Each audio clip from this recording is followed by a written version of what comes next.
Daí qualquer coisa, se a minha conexão cair, vocês enviam no WhatsApp, daí eu consigo ver. Porque a internet hoje está tensa. Mas vamos lá.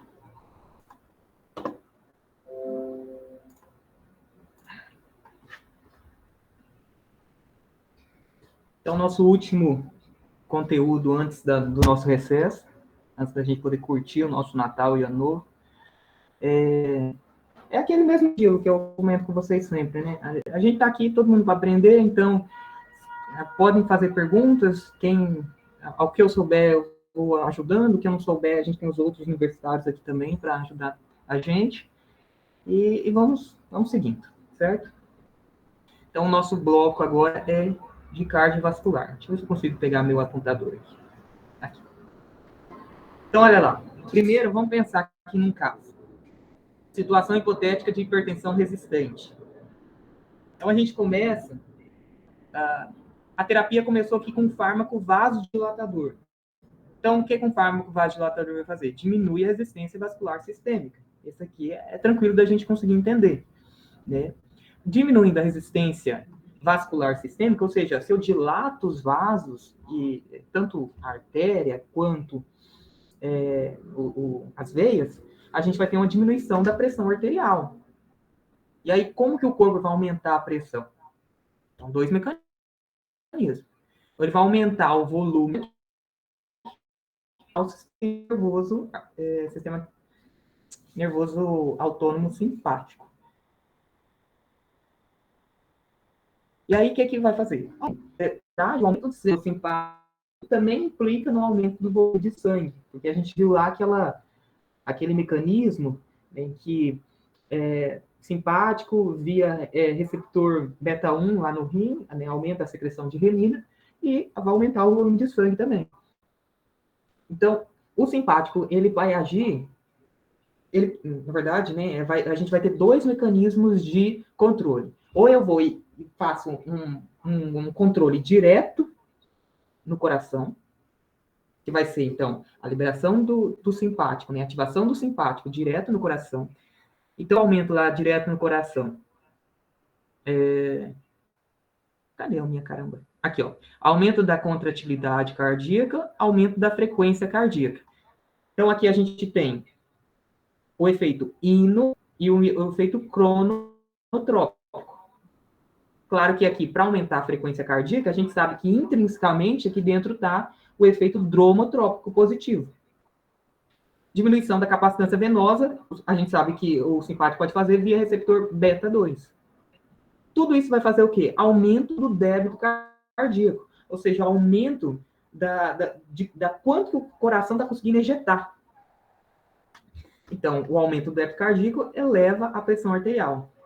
Mas o sistema nervoso simpático também pode fazer aumento da resistência vascular sistêmica via um receptor. Qual receptor que aumenta a resistência vascular sistêmica via simpático, perdão? Pode digitar aqui, eu vejo por aqui. Qual receptor do simpático que ativado vai aumentar a resistência vascular sistêmica? Lembrando que resistência vascular sistêmica, no nosso caso, ele se traduz em vasoconstrição.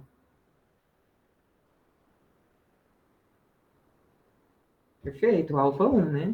Então, a gente tem o alfa-1 nos vasos e o beta-2. Alfa-1 faz vasoconstrição, contração das artérias, arteríolas e veias também, e beta-2 faz o relaxamento. Então, olha lá. Todos esses mecanismos vai fazer o quê? Elevação da pressão arterial.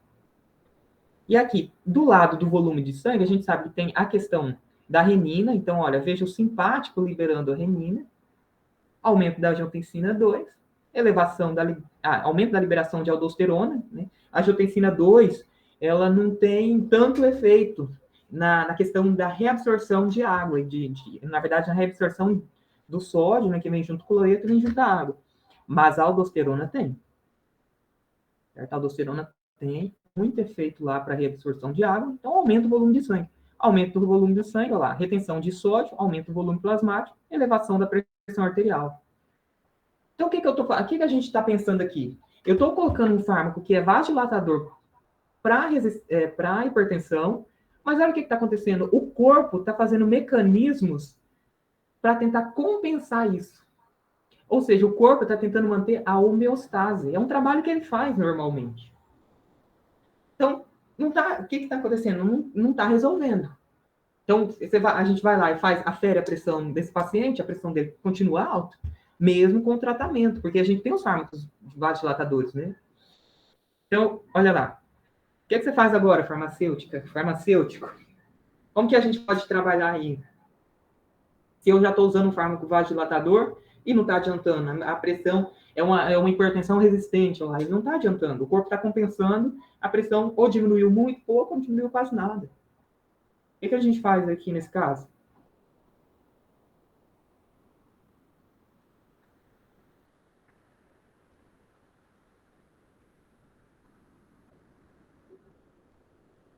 Diurético, feito. Então, diurético a gente está mexendo aqui, né? Mas eu posso mexer aqui também? Sistema nervoso?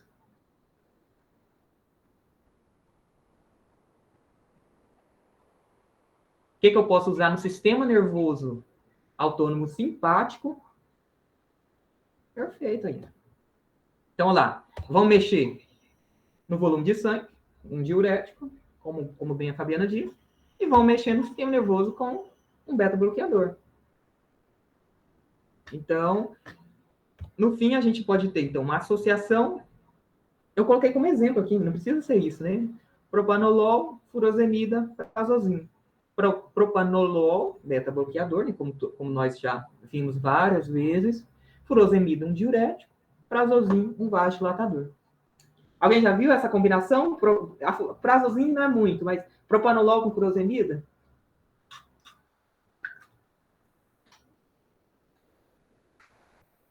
Aí, ó. Agora você consegue explicar por que é que usa. Então vamos lá, vamos continuar. Agora vamos para o conteúdo realmente. Esse aqui era só para a gente pensar, porque tudo bem que a gente não está se formando, a gente não faz medicina, né, para a gente poder receitar.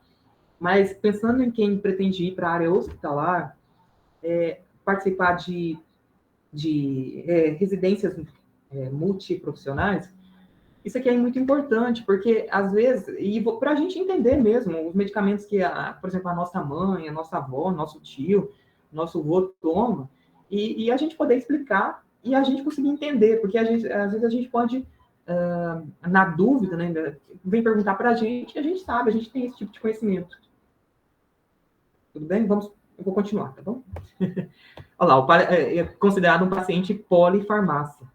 Né? Associação de vários medicamentos para a mesma coisa, né? Pode ser polifarmácia para problemas divergentes, mas pode ser polifarmácia para o mesmo problema. Esses sinaizinhos aqui é o que o fármaco iria fazer lá, né? Então, lá, o beta-bloqueador diminui a frequência, diminui a contratilidade, diminui a liberação de renina, e o diurético aqui iria reduzir o volume, né? Aí tem vários mecanismos de ação diferentes que eles podem fazer, que a gente vai ver hoje ainda. Então, lá, revisão de 6 assuntos. Foi assim, tentei usar a minha máxima capacidade de síntese para resumir esses 6 assuntos em 25 slides. Então, na verdade, em 24, porque o último é só, eu coloco lá uma figurinha, só para a gente, eu coloco lá, né? Então, são os capítulos 11, 12, 13, 14, 15, então, uma seção do livro, e o capítulo 35, que é dos antilipidêmicos, lá do Tadson, que é a nossa referência, né? Então, vamos lá. Leitos anatomofisiológicos do controle da pressão arterial. Então, a gente sabe que a pressão arterial ela pode ser regulada, né? Pelo próprio coração. Eu vou começar aqui pelos números, tá? Então, me acompanhe aqui nos números. Resistência arteriolar, resistência das arteríolas. Certo? Então, a gente viu, inclusive, ali naquele exemplo, que eu posso ter vasoconstrição ou vasodilatação dessas arteríolas, isso afeta a pressão. Capacitância das veias, e a gente sabe que nas veias praticamente onde que fica armazenado o maior volume de sangue, nas veias. O próprio... Cadê o 2? 1, 2... Ah, tá aqui. Então, 3. O bomba, né, débito de bomba, que é o coração, nosso próprio coração, e o volume de rim. O volume, né, volume de sangue que é controlado aqui pelo rim. Inclusive, aqui já tem até um mecanismo, né, de controle, renina, angiotensina, aldosterona. E aí, esse sistema, eu já coloquei a resposta aqui, é um controle da pressão de longo prazo. Então, o sistema renina-angiotensina, ele não é instantâneo, não é para fazer o controle ali na hora, é um controle de longo prazo. Depois eu tenho essa figura ampliada, tá bom? A gente revisa aí. Já aqui deixa eu ver aqui um negócio. Não acredito. Não tem problema. Então, o controle de curto prazo, certo? No caso de alguma variável que controla a pressão acontecer, é feito pelo sistema nervoso. Então, a gente tem... Quem tiver no celular, dá uma ampliada, fazendo favor. Porque eu queria colocar tudo junto, para não ficar usando um monte de slide, mas eu acho que dá para ver. Aqui no celular eu consigo ampliar também. E no computador dá para ver. Então, olha lá, o baroreceptor no seio carotídeo, né? Então, na bifurcação carotídea, aqui, bem no do pescoço, certo? Lembrando que baroreceptor significa o quê? Receptor de tiramento. Então, quando a pressão aumenta, o que vai acontecer? Vai ocorrer uma vasodilatação das artérias, e aí esses receptores de tiramento que estão aqui, eles vão perceber isso.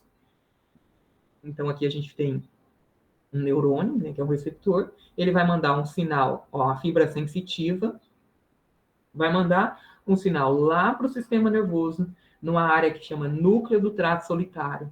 Aí o núcleo do trato solitário tem um neurônio que tem o centro vasomotor. Enfim, isso aqui é uma situação complexa, né? O neurônio do centro vasomotor, ele faz comunicação com um gânglio autônomo, e esse gânglio autônomo tem uma fibra motora que vai lá no coração. E ó, aqui, nesse caso, esse triângulozinho aqui, como é gânglio autônomo, e a gente aqui está trabalhando com o simpático, então vai liberar aqui a noradrenalina.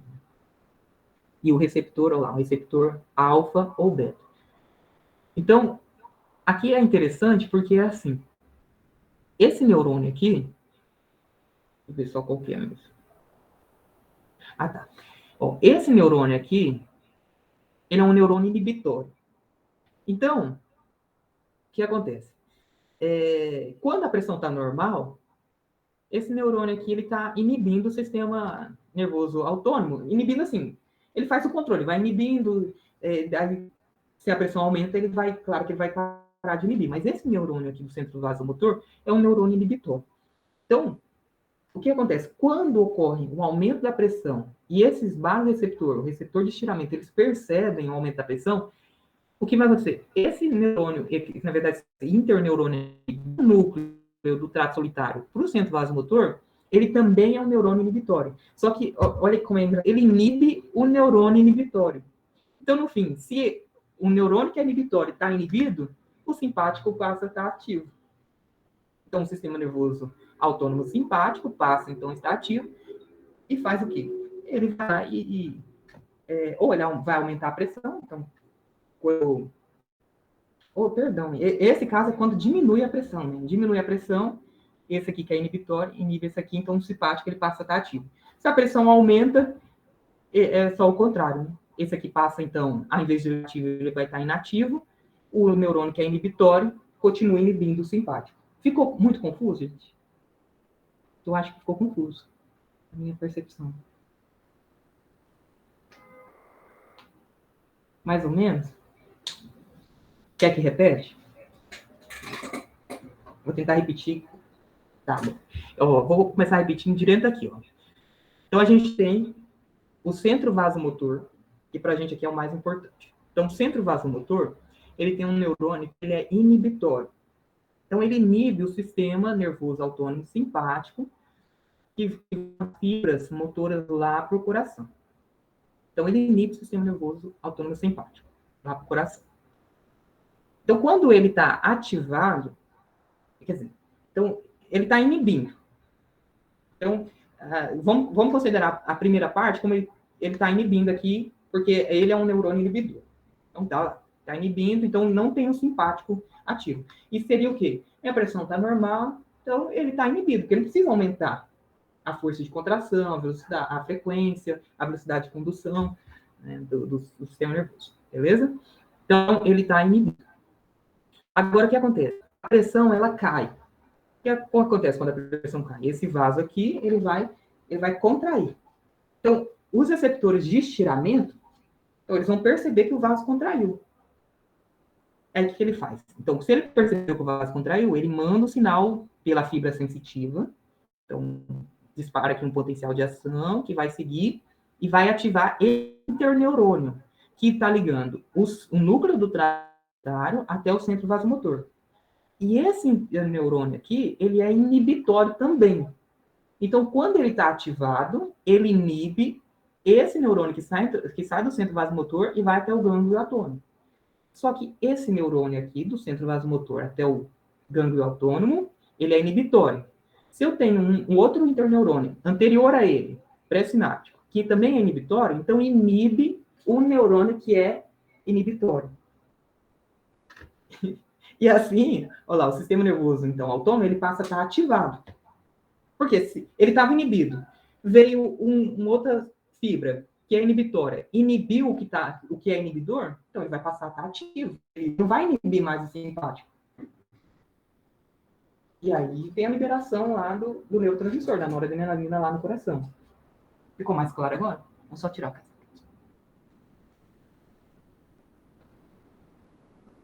Então é mais ou menos assim que funciona. Né? E além aqui a gente tem então os baroreceptores e os quimiorreceptores também que estão aqui juntos. Aí vem, eu coloquei algumas perguntas, mas dessa vez eu coloquei menos. Qual a equação hidráulica da pressão? Número 1, número 2 ou número 3? Eu já tinha a resposta aquela hora, sem querer. Então tá perfeito, né, gente? Tinha dado a resposta, mas essa daqui a gente conhece salteado, nem precisa. Então tá lá. Como vocês bem colocaram, número 2. Então, pressão arterial é igual ao débito cardíaco vezes a resistência vascular periférica. Às vezes essa resistência vascular periférica está com outro nome, mas é a mesma ideia. Então, é uma coisa que, só um pequeno adendo, só um parênteses, por gentileza, às vezes a gente fica muito preocupado assim em querer aprender o máximo de detalhe. Isso não é errado, né? É importante que a gente tenha bastante conhecimento das coisas que a gente faz. Mas eu acho que esse momento aqui da graduação, eu não sei, eu tenho percebido assim, ao longo do tempo, que é mais para a gente formar, então, a nossa base de conhecimento. Então, por exemplo, se a gente pegar lá no livro, a gente for pegar um livro de neuro e for ver esse sistema aqui, isso aqui tem tanto detalhe, como é que ativa aqui, sabe? E aí a gente tem um monte de texto, e a gente tem um monte de disciplina, então é complicado. É melhor pegar, entender esse mecanismo aqui, básico desse jeito, então é um neurônio inibitório, outro neurônio que é inibitório, inibe o inibitório, um pouco já tá bom, que a gente forma a nossa base. Depois a gente vai ver lá o fármacos, como que vai agir e tal. E acho que para entender o que eu quis dizer aqui, que é muita coisa, se a gente fosse pegar tanta detalhes, vocês vão ver aqui, esses 24 slides, tanta informação, né? Mas vamos continuar. Aqui nessa parte, alguma dúvida? Deixa eu ver que hora que eu tô. Ixi, eu não iniciei o cronômetro. Alô? Aqui nessa parte, nesse slide, alguma dúvida? Esse aqui é tranquilo, né? Então vamos lá. Agora eu vou começar a ficar mais difícil. Mecanismo de ação do controle. Algum mecanismo simples aqui, como é que controla? Né? Nesse aqui. Então, nós temos substâncias que causam vasodilatação. Então, olha lá, e aqui eu não quis entrar em detalhe, mas pega só uma informação para vocês, se vocês quiserem guardar, que acetilcolina só causa vasodilatação quando... É claro que no corpo sempre vai ter, né? Mas só causa vasodilatação com endotélio. Eu preciso do endotélio para que a acetilcolina cause vasodilatação. Por quê? na verdade, aqui nesse slide mesmo dá para ver. Olha aqui o que eu preciso. Células endoteliais, acetilcolina, se liga lá o receptor dela, a gente sabe que no vaso M2 ou M3, que produz óxido nítrico. É o óxido nítrico que causa a vasodilatação. Olha na lab de vocês. É o óxido nítrico. É óxido nítrico. Então, vejam bem, olha esse start. É o óxido nítrico que vai causar vasodilatação, como o professor já tinha explicado. Porque às vezes a gente acha que a acetilcolina vai causar vasodilatação, mas ela se liga diretamente ao músculo, ao músculo liso do vaso para causar vasodilatação? Não. Ela se liga em receptores na célula endotelial, e a célula endotelial que produz o óxido nítrico. Certo? Via ativação da enzima oxinitrose sintase, vai produzir óxido nítrico. O óxido nítrico ele se difunde para a célula, para o músculo, né? Célula musculatura vascular, que é músculo liso, e aí vai causar um mecanismo que vai levar à vasodilatação. Tudo bem? Então, ó, o mecanismo pelo qual o óxido nítrico causa vasodilatação é a ativação da guanilil ciclase, quem se lembrar lá da bioquímica, né? Inclusive, esse gene específico, ele é degradado, ou seja, convertido em GMP pela uma fosfodiesterase, mas nesse caso aqui, vejam bem, quem tem afinidade é a fosfodiesterase 5, tá? Muito importante, fosfodiesterase 5. GMP cíclico aqui, aquele GMP cíclico que foi formado, ele causa vários mecanismos que reduzem o cálcio intracelular, levando, então, a cadeia leve da miosina a um estado desfosforilado que vai causar a vasodilatação. Eu tenho um slide que trata melhor desse assunto, se eu quiser... se alguém ficou com dúvida aqui, lá tem mais detalhes sobre isso aqui. Mas se tiver dúvida aqui, a gente pode conversar só com essa parte. Qualquer coisa, digita, né? Então, olha lá. Acetilcolina, substância P, bradicinina, todos eles vão causar vasodilatação na musculatura vascular. Essa vasodilatação na musculatura vascular, consequentemente, vai reduzir a pressão. Né? Acetilcolina, bradicinina, vai causar vasodilatação, reduz a pressão. Porque quando eu promovo vasodilatação, eu estou mexendo o quê? Na resistência vascular periférica. Então, olha lá, eu tenho paroreceptores e quimiorreceptores, e aí que vem, olha, de novo, o corpo, ele quer manter a homeostase. Se isso aqui faz vasodilatação, olha o que vai acontecer. Aquele mecanismo que eu tinha comentado com vocês lá atrás. Vasodilatação, vai cair a pressão, caindo a pressão, os receptores, os barorreflexos percebem, receptores de estiramento, promove todo aquele mecanismo nervoso e vai levar, então, a ativação simpática. Então, olha como aqui está o controle. Caiu, esse aqui ativa para poder manter a homeostase. Certo? Então, a gente viu lá atrás que esse mecanismo aqui de liberação de ativação simpática no sistema nervoso autônomo simpático é um mecanismo de controle que é rápido. É instantâneo. Sentei, levantei, deitei, levantei, ele controla ali rapidinho. Agora, como que eu vou fazer um controle a longo prazo? Aí vai ser pelos rins. Então, lá, o rim, como a gente sabe lá, aquela questão da queda da pressão arterial, então, ó, mesmo... Então, vejam que a vasodilatação causada aqui, a gente tem o mecanismo rápido, o mecanismo do sistema nervoso autônomo simpático e o mecanismo renal. Então, o sistema renino... Então, vejam, queda da pressão arterial leva, então, à liberação de renina. A gente sabe que a renina, o start dela é o próprio sistema nervoso autônomo simpático. Qual é o receptor lá no rim, por favor, do sistema nervoso simpático, que vai aumentar a secreção de renina?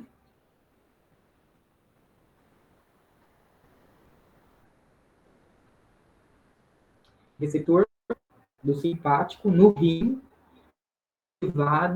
aumenta a secreção de renina.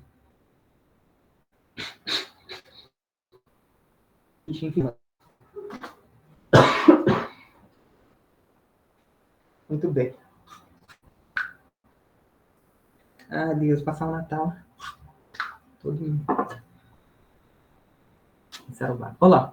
Então, olha lá. Renina vai quebrar. Ixi. angiotensinogênio e angiotensina 1, que por ação da enzima conversora de angiotensina, também chamada de ECA, quebra, então converte angiotensina 1 e angiotensina 2. A angiotensina 2, a gente viu que tem aquele sistema que vai liberar a aldosterona, então aumenta a secreção de aldosterona pela própria suprarrenal. A aldosterona vai levar, então, a retenção de sal, NaCl, aumento da pressão arterial por aumento da volemia. Então, veja, a angiotensina 2 aumenta a aldosterona e, de maneira direta, também aumenta a pressão arterial. O mais poderoso em aldosterona é, pensando na questão do aumento da pressão arterial por aumento da volemia, a aldosterona é que tem mais ação. Então, olha lá. Quais os starts, o pontapé para a liberação de renina? Número 1, número 2 ou número 3?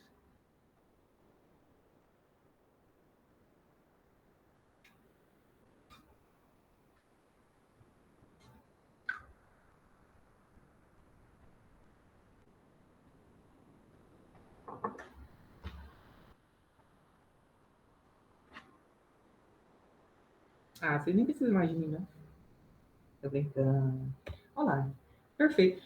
Eu dei o upload aqui, ele tirou fora, desalinhou meu negócio. Essa caramba, mas tá ali. Então, vocês estão corretíssimos. Então, número 3, pressão baixa, como tá aqui, queda da pressão arterial, e ativação simpática via receptor beta 1, como vocês bem colocaram. Olá. Ixi, eu não sei se aqui o termo é expressão mesmo. Então, diminui isso aqui. Número 1, número 2, número 3. Esse é bem fácil.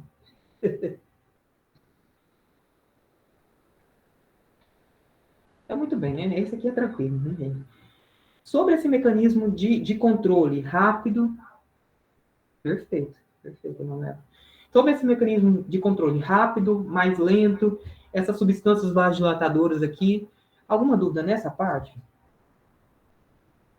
Ou podemos ir para o próximo?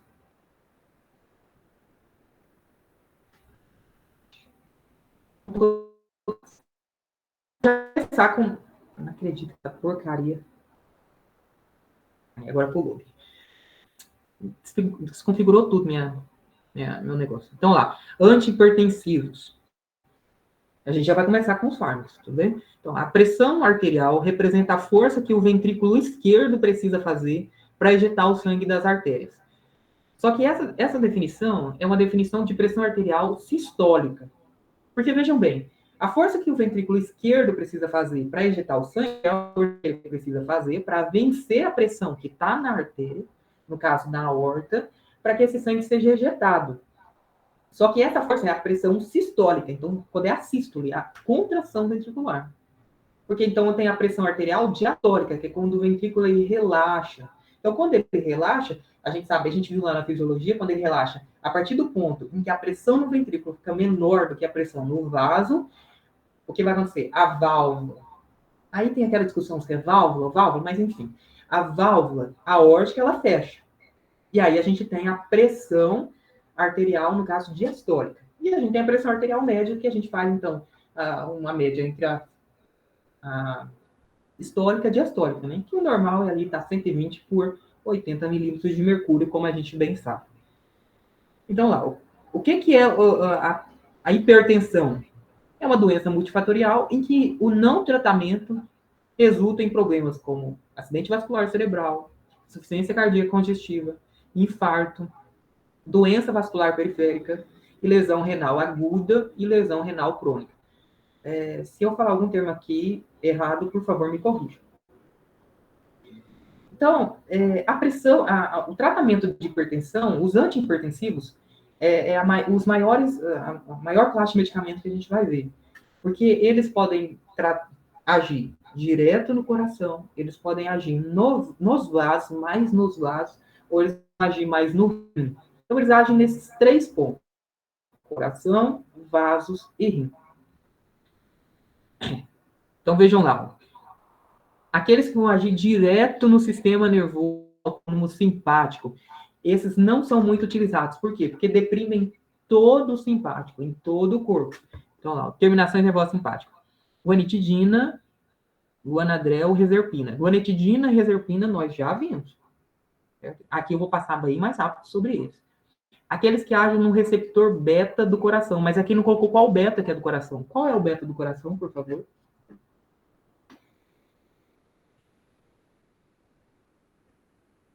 Perfeito. Então, o receptor beta 1 do coração, propanolol e outros, não seletivo, e outros beta-bloqueadores, né? Está escrito aqui embaixo. Aqueles que vão agir no vaso, então receptores alfa dos vasos. Então, prazosina e outros alfa-1 bloqueadores, certo? Prazosina e outro alfa-1 bloqueadores, a gente vai ver outros exemplos. Aqueles que agem no músculo líquido vascular, que vão agir lá no óxido nítrico, a gente vai trabalhar melhor, então, mioxidil, nitroprusiato, outros bloqueadores de canal de cálcio, como verapamil, diatiazem, nem outros, aqui é bloqueador de canal de cálcio, fenodopan, tem dopamina, né? Se eu não me engano. Ixi, não lembro. Mais para frente a gente vê. Então, lá, aqueles que vão agir nos túbulos renais, que vão ser aqueles diuréticos, como os tiazídicos e outros diuréticos. O que age nos receptores beta das células justaglomerulares, que liberam renina. Então, de novo, aqui beta 1, no coração beta 1 também. Propanolol e outros beta-bloqueadores. Então, se aqui é beta, o mesmo que agir no coração, vai agir lá no rim também. Aqueles que agem nos receptores da angiotensina, né, o Zartan, então losartan e outros bloqueadores de receptores de angiotensina. Ainda existem aqueles que vão mexer no eixo do sistema renina-angiotensina, né, aquele que vai agir sobre a renina, e a gente nem viu esse daqui, né, a gente então não vou comentar aqui, e aqueles que agem sobre a ECA, que são os PRIO, então captopril e outros inibidores da ECA. A gente vai ver eles com mais cuidado. Então, lá, a doença, a hipertensão, pode ser por função vascular. Então, o débito cardíaco é normal, mas a resistência vascular periférica é alta. Mais comum em idosos. Neuroendócrina, então, sistema nervoso simpático. A função renal, por neuroendócrina, né, a função renal pode estar comprometida, então, aumento do volume, ou função cardíaca, aumento do débito cardíaco, mais comum em jovens. Certo? Vamos seguir. Então, a gente vai ver as classes com mais cuidado. Esses aqui eu vou passar mais direto. Podem ver que está o mesmo slide que eu utilizei quando a gente estava falando dos simpatolíticos indiretos lá no sistema, quando a gente viu nervoso. Então, lá, alfa-metildopa, reserpina, clonidina, guanabenzo e guanetidina. Então, é importante lembrar que quem age no alfa-2, então, alfa-metildopa, certo? Através da alfa-noradrenalina, ativa os receptores alfa-2 pré-sinápticos. Clonidina e guanabenzo são agonistas alfa-2 diretos. Então, vem aqui, age direto no alfa-2. O que isso faz? Reduz a degranulação, a exocitose de noradrenalina. É uma autorregulação. Qual que é o problema? Os efeitos colaterais. Sedação, um cansaço mental, depressão, e a retirada tem que ser gradual. Então, vejam que todos esses efeitos colaterais é porque todo simpático vai estar comprometido. Então, o simpático no sistema, no próprio, no cérebro. Então, depressão, aqui também no cérebro, sedação, vertigem, a hipotensão postural, porque a gente acabamos de ver que o sistema nervoso autônomo simpático é aquele que faz o controle rápido. Certo? A pressão caiu, ele já aumenta rapidinho. A longo prazo, a gente viu que é o renal. É os rins que vão fazer. Lembrando que somente o dopa, como nós já vimos, é um pró-fármaco. O mecanismo de ação nós já vimos, eu não vou ficar discutindo aqui. A menos que vocês tenham. Posso pular para o próximo? Porque esses aqui a gente já viu. E nem são tão utilizados assim.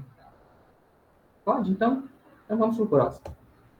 Olha lá. Simpatolíticos, lembra que aquele lá eram os indiretos, né? Aqueles que vão agir com a redução da norepinefrina ou aumento da recaptação dela. Então, eles não agem direto nos receptores, são simpatolíticos indiretos. Agora, aqueles que agem direto nos receptores são os simpatolíticos diretos. Então, simpatolíticos diretos são todos os LOL que a gente viu. Então, vários LOL que a gente já viu no conteúdo passado. Então, vemos agora de novo. Então, tá aqui aqueles que são seletivos beta-1, então, os antagonistas beta-1 seletivos, ou cardioseletivos, que vão agir, então, antagonizando o efeito da norepinefrina nos receptores beta-1, e aqueles que não são cardioseletivos, não são seletivos, né? Então, eles são antagonistas, tanto de beta-1 quanto de beta-2, e a labetalol, carvedilol, é tanto beta-1, beta-2 e alfa. É isso mesmo, né? Carvedilol e labetalol. De novo, se eu estiver falando com informação errada, por favor, me corrija. Qual o alvo da terapia? O próprio coração, né? No nosso caso aqui. São os bloqueadores, ou muitas vezes, algumas vezes, não muitas vezes, algumas vezes, informalmente, eles são. Mas quais são os efeitos? É a mesma coisa do outro, né? São, de novo, simpatolíticos. Então, hipotensão, bradicardia, broncoespasmo, pesadelo, disfunção sexual, porque a disfunção sexual está associada ao receptor alfa-1, que a gente viu que está lá no pênis, provavelmente, dislipidemias, então, por efeitos aí. Alguns efeitos adversos podem acontecer. Esses efeitos adversos lembram, então, do que? Da questão do que vai ser todo simpático que está inativado. Aqui ficou pequenininho, assim, aqui, alguém quiser ver, olha lá, a betalol. Então, alfa bloqueador, beta bloqueador. Então, ele pode escolher só um, mas ele pode fazer os dois, né? Ele pode ser bloqueador beta e bloqueador alfa. Vamos continuar. Tudo bem aqui? Podemos continuar? Beta bloqueadores? Tranquilo, né? A gente já viu várias vezes. Então, vamos continuar. Então, qual o objetivo do bloqueio beta? Agora mudou aqui. Então, quais os efeitos da ativação beta no coração? Inotrópico positivo, cronotrópico positivo, dromotrópico positivo. Todos os efeitos da ativação beta no coração. Agora, os efeitos da ativação beta nos rins. Aumenta a secreção de renina, consequentemente, na verdade, vai aumentar... tá certo. A renina, aumenta a angiotensina 2 e aumenta a aldosterona, né? Seguindo mais ou menos dessa ordem. Renina, angiotensina 2 e aldosterona. E, no fim, aumenta o volume, né? Aumenta a volemia. Então, essa ação da ativação beta nos rins, então beta-1 no caso, lá que vai estar no rim, vai aumentar o quê? A resistência vascular periférica. Porque eu vou ter um maior volume de sangue circulando nos meus vasos, consequentemente, vou aumentar a pressão. Por outro lado, a ativação beta no coração aumenta o débito cardíaco. Inclusive, o débito cardíaco ele é dado por qual equação aqui? 1, 2 ou 3?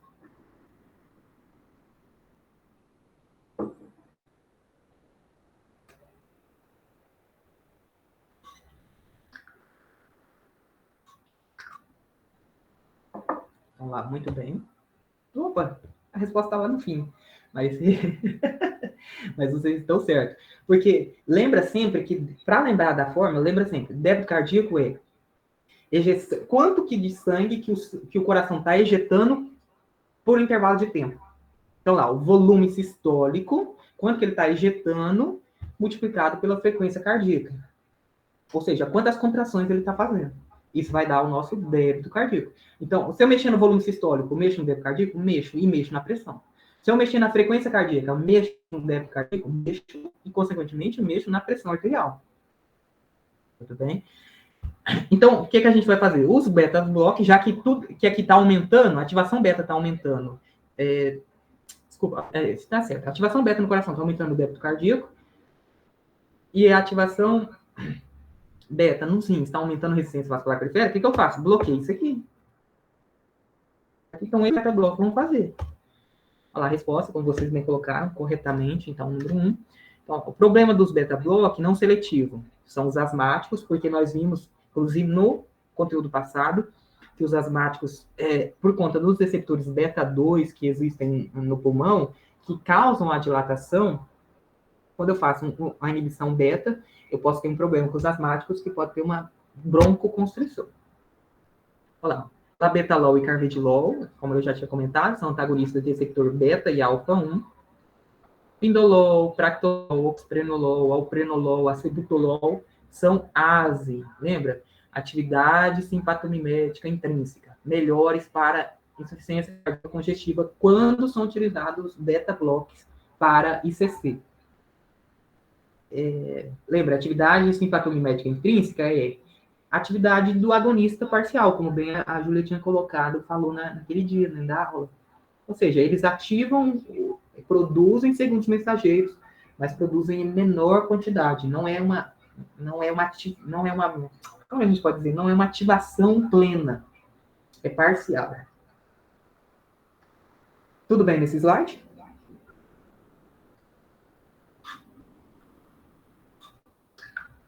E aqui é tudo lógico, gente. É entender, né, como é que funciona a equação, né, chamada equação hidráulica, e só tudo. Vamos então continuar, senão a gente vai enrolar. Essas alfa 1, como a gente já visto, né, prazosina, desoxazosina, alfazosina, terazosina, vão então antagonizar os efeitos da noradrenalina no receptor alfa 1. Então, age em nível de vaso. Qual o problema? A hipotensão ortostática na primeira dose, grande hipotensão ortostática na primeira dose, geralmente tem que ser associada a diurético e antagonista beta quando são utilizados aqui na hipertensão, que é o nosso caso. Como foi no exemplo que eu coloquei lá no primeiro slide. Certo? Vou pular aqui também. Agora, esse slide aqui, ó, entendendo ele, músculo liso, a gente está em músculo liso, entendendo ele, a gente entende o mecanismo de ação de todos esses fármacos aqui. IECA, ARA2, doador de óxido nítrico, agonistas de receptores de dopamina, ativador de cálcio, bloqueadores de canal de... Desculpa, ativadores de canal de potássio, bloqueadores de canal de cálcio. Eu tentei resumir aqui todos esses aqui só nesse slide. Então, eu vou um pouquinho mais devagar para a gente entender, para a gente entender só nesse slide aqui, para não precisar ficar voltando. Então, de novo, lembrando onde que a gente está. A gente está no músculo liso. Aqui tem aquele sistema, né, de ativação, que a gente já viu várias vezes, potencial de ação, né, canais de cálcio, voltagem pepedente, abertura deles, o cálcio entra, muda a conformação de proteínas plasmático, se junta com a calmodulina, forma o complexo cálcio-calmodulina, que ativa, né, a proteína quinase da cabeça leve de miosina, que pega um fosfato e coloca justamente na cabeça leve da miosina. Isso vai causar o quê? Uma contração. Na verdade, não causa a contração, perdão. Isso leva a cabeça leve da miosina ao estado ativo. E aí, com ela ativada, ela pode fazer a contração. Por outro lado, a gente tem outra enzima, que é a fosfatase. Então, lembra, toda quinase põe fosfato. Fosfatase tira fosfato. Então, se ela tira o fosfato da cabeça leve da miosina, leva a uma condição de relaxamento. Essa aqui é só uma revisão rapidinha de como é que acontece contração e relaxamento para a gente entender o mecanismo de ação. Então, vamos ver. Aqueles bloqueadores do canal de cálcio. Vamos começar com eles aqui. Nesse caso aqui, vão agir mais as dihidropiridinas. Então, ninfedipina, isradipina, lodipina, felodipina. Então, são as dipina. O canal de cálcio, né, usar as dipina, né, dihidropiridinas. Tem outros bloqueadores de cálcio? Tem, dietiazem e verapamil, mas eles são utilizados nas arritmias, né? Ou como antiaginosos. Enfim, alguma coisa assim, mas eles não são utilizados aqui, não. Então, lá, pode ser utilizado, os bloqueadores de canal de cálcio, pode ser utilizado em paciente asmático, uma vez que ele está bloqueando o canal de cálcio, não está envolvido com beta-2, e não causa disfunção sexual. Reduzem o quê? A resistência vascular periférica. Porque se ele vem aqui e bloqueia o canal de cálcio, não entra cálcio, não tem esse complexo de reações que vai acontecer, essa sequência de reações que vai levar à contração. Simples assim. Bloqueia o canal de cálcio, voltagem dependente. Tudo bem? Aqui são ativadores dos canais de potássio. Então lá, minoxidil, cromacalina, diazóxido, ativadores do canal de potássio. A gente é utilizado quando não tem outros aqui, então quando é hipertensão que não responde aos outros, pode ser utilizado ativador de canal de potássio, causa retenção de NaCl, né, cloreto de sódio, e água. Então, vejam lá, Como a gente sabe, o potássio ele tem maior concentração no meio intracelular. Se eu abro para fora da célula. Então é simples assim. Abrir o canal de potássio que tem mais dentro da célula vai para fora. Carga positiva indo para fora da célula, a célula fica hiperpolarizada. Pode chegar ao potencial de ação, ela vai abrir esse canal de cálcio, que é do tipo voltagem independente? Não vai. Então, o que vai acontecer é que não vai ter contração, porque o cálcio não vai, que esse canal não vai abrir. Então é simples assim também, ativadores de canal de potássio. Diazóxido. Bloqueadores de... Desculpa, isso aqui é confuso. Ativador de canal de potássio. Bloqueadores de canal de cálcio. As dihidropiridinas que vão agir aqui. Né? Então, as dipina. Então, dipina, lodipina, felodipina. Aqueles que têm um mecanismo desconhecido. Então, lá, a adralazina pode ser utilizado na hipertensão grave, na gravidez. Vai causar uma taquicardia reflexa de primeira passagem. Elas são intensos metabolismo de primeira passagem. Essa questão de taquicardia reflexa, tem alguns que causam mais, outros menos, mas, de maneira geral, se a gente fosse pensar naquela questão do controle, todos os que são aqueles que vão agir no vaso, vai diminuir a resistência vascular periférica, ele vai tentar compensar no débito. Então, ele aumenta a frequência. Mas tem alguns que vão causar mais, porque ele pode reduzir mais a pressão. Então, a hidralazina, por exemplo, ela vai causar uma taquicardia reflexa maior. Aqueles agonistas dos receptores de dopamina. Então, a dopamina ela vai causar vasodilatação. Fenodopan, usado geralmente em emergências hipotensivas, por meio intravenoso e tempo de meia-vida de 10 minutos. Então, veja como eles estão rapidinho. Então, é emergência. Então, fenodopan. Então, aqui a gente tem os vasodilatadores. O que falta? Então, os ativadores de canal de cálcio. Gente, mas que dificuldade. Ativadores de canal de potássio. Aqueles que têm um mecanismo desconhecido. Agonistas receptores de dopamina. E os doadores de óxido nítrico. Olha lá, o nitroprociato de sódio. Usado geralmente também em emergências hipertensivas. Atua em nível venoso e arterial. Então, olha quanto que ele vai reduzir a pressão. Eles agem tanto no vaso, tanto na artéria quanto na veia. Vai causar, então, uma hipotensão excessiva. E é emergência mesmo. Vejam lá que o óxido nítrico, o que ele vai fazer? Ativação de uma via. Isso que eu fiquei, que era importante lá, eu vou voltar só um pouquinho. O óxido nítrico. Ativação dessa via aqui, depois vocês podem ver com mais cuidado, GTP e GMP cíclico, e forma, então, o GMP cíclico. Então, olha lá, vejam, forma o GMP cíclico. Olha lá, o GMP cíclico. O GMP cíclico ativa aquela enzima fosfatase que vai inativar a cabeça leve da miosina, levando a uma condição de relaxamento. O óxido nítrico faz só isso? Não. Ele tem várias ações dentro do músculo liso que vão levar ao relaxamento. Não é só esse mecanismo. Então, aqui a gente tem, veja que eu usei as coisas. Então, vasodilatadores, esses aqui, doadores de óxido nítrico, nitroprociato de sódio, agonista receptor de dopamina, fenodopan, aqueles que têm um mecanismo desconhecido, a hidralazina, ativadores de canais de potássio, inoxidil, diazóxido, macalina. Bloqueadores de canal de cálcio, nesse caso aqui a gente está vendo só as dihidropiridinas, os dipino. Agora, desse lado, é aqueles que vão mexer no eixo renina-angiotensina, no sistema renina-angiotensina.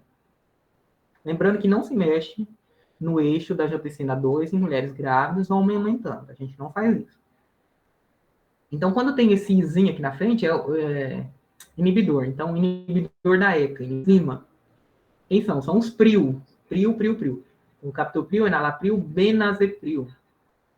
Lembrando que o enalapril, ele é um profármaco, ele é convertido em enalaprilato.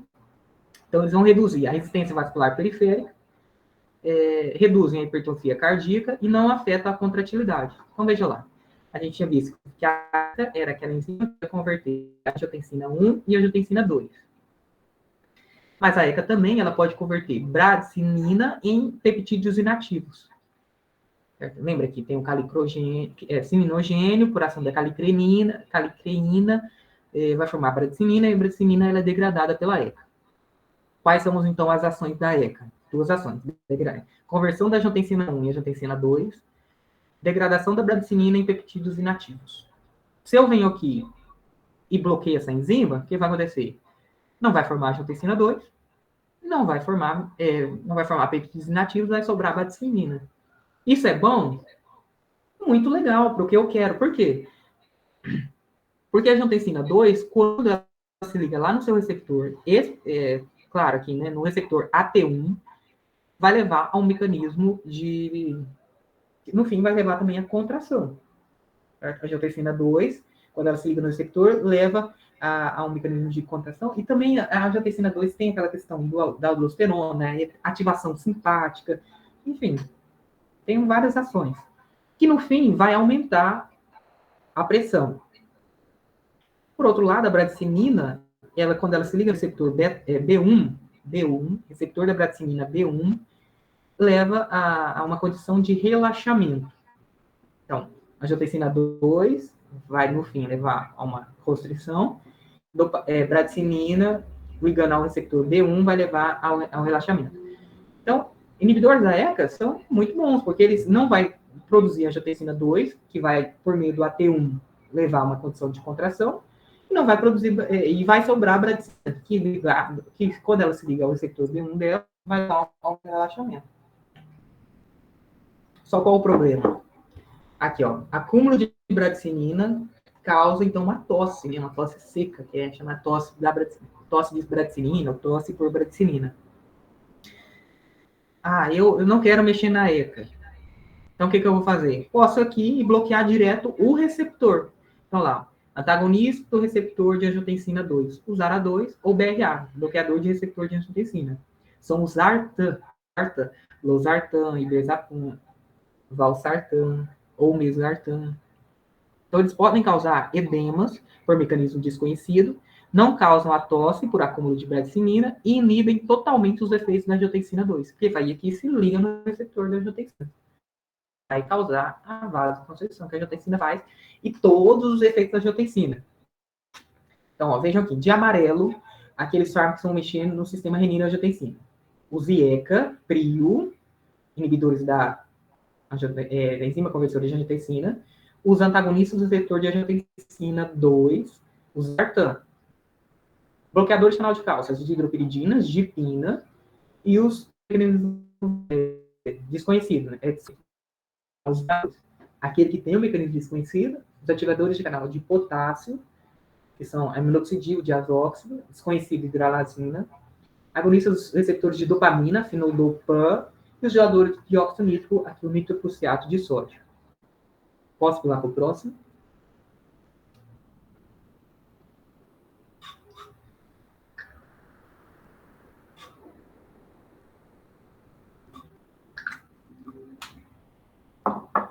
Então, vamos lá. Todas as ações da angiotensina, olha lá.